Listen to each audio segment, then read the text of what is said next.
Syria's interim president was in the Turkish capital on Tuesday for talks expected to focus on Syria's economic recovery as well as the presence of Kurdish-led forces in the north of the country that Turkey considers to be a security threat. According to Associated Press, Ahmad Al-Sharaa, who was appointed interim president last week, appeared to have been welcomed in Ankara with a low-key ceremony compared to other heads of state, who are usually received with military bands and mounted troops escorting them on arrival. Al-Sharaa, the former rebel leader who headed the insurgents who toppled President Bashar Assad in December, is making his second international trip following his visit to Saudi Arabia. Turkish President Recep Tayyip Erdogan greeted Al-Sharaa, who was dressed in a suit and a red tie, an apparent nod to the Turkish flag, with a small group of the honor guard at the entrance of the vast presidential palace complex. Turkey was a strong backer of groups opposed to Assad during the country's 13-year civil war and is considered to be one of the new administration's key allies. Erdogan's office said talks would focus on steps toward Syria's economic recovery and its security and stability. Turkey, which shares a 910-kilometer border with Syria, views the Syrian Kurdish militias that make up the key component of the US-allied, Kurdish-led Syrian Democratic Forces, or SDF, an extension of the banned Kurdistan Workers' Party. It is pressing for the group to disband.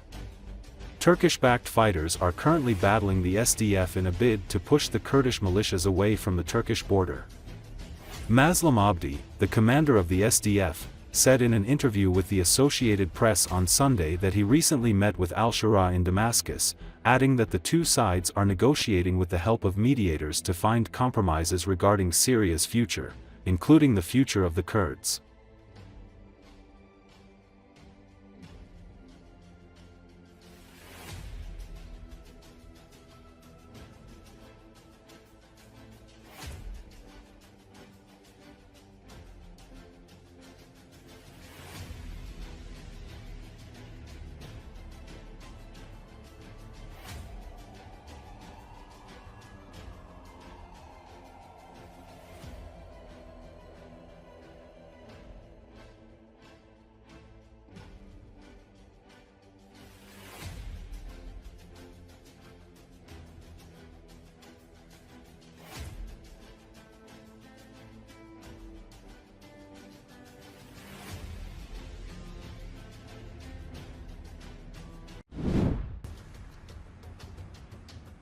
Ukraine has begun deploying drones in a novel way that effectively transforms them into sophisticated replacements for traditional improvised explosive devices, IEDs.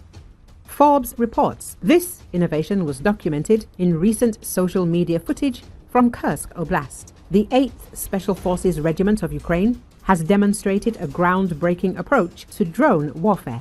The tactic involves positioning first-person view FPV drones along roadsides, partially concealed in grass where they lie in wait for Russian vehicles. The video consists of a compilation of camera feeds from different Ukrainian FPV drones as they strike Russian targets. Forbes defense correspondent Vikram Mittal notes, describing attacks on both a UAZ 452 transport vehicle and a Ural 4320 supply truck. This innovative approach offers several distinct advantages over conventional IEDs.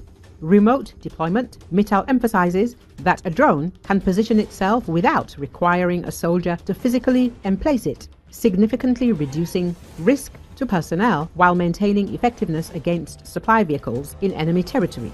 Enhanced safety. Unlike traditional IEDs, drones do not require a nearby soldier for overwatch. Operators can monitor and control the operation from secure locations. Precision targeting. Drones enable precision strikes against less armored sections, allowing for the use of smaller, more efficient munitions, contrasting with traditional IEDs' reliance on larger explosive charges. The Forbes analysis identifies both strengths and potential vulnerabilities in this approach. Energy efficiency.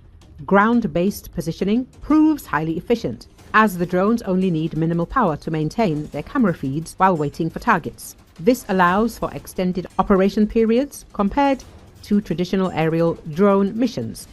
Electronic warfare vulnerability. The system's reliance on continuous communication between drone and operator presents a significant vulnerability, particularly given Russian expertise in electronic warfare. The necessary transmission of camera feeds and control signals could expose drones to detection and countermeasures. As this technology continues to evolve, the next logical step appears to be integrating greater autonomy into these systems by incorporating advanced computer vision and onboard processing capabilities.